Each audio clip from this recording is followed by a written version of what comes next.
AR Rahman அவர்கள் வந்து ஒரு ட்வீட் போட்டு அதை டெலீட் பண்ணிட்டார். அது என்ன, அவர் எதுவுமே சொல்லலை சார்.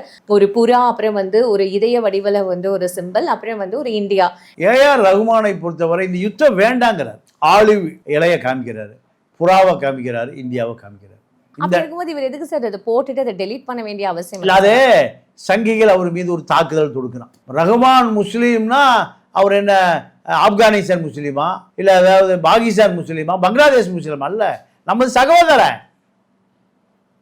இங்கிருந்து இந்தியாவில் இருக்கக்கூடிய முஸ்லீம்கள் அத்தனை பேருமே தாழ்த்தப்பட்டவர்களாக, ஒடுக்கப்பட்டவர்களாக, அடக்கப்பட்ட சமூகமாக மாறுகிற பொழுது அவர்களுக்கு முஸ்லீம் மதம் சம உரிமை கொடுக்குது.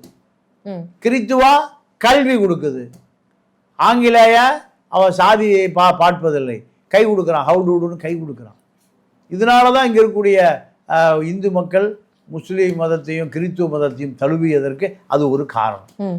அப்போ சங்கி கூட்டம் ஏஆர் ரகுமான் ஏதோ தேசபக்தி இல்லாதவர், தாய் நாட்டு மண்ணை நேசிக்காதவர், அப்போ இப்படி ஒரு தாக்குதல் தொடுத்த பிறகு அதை எடுத்துடுறாரு.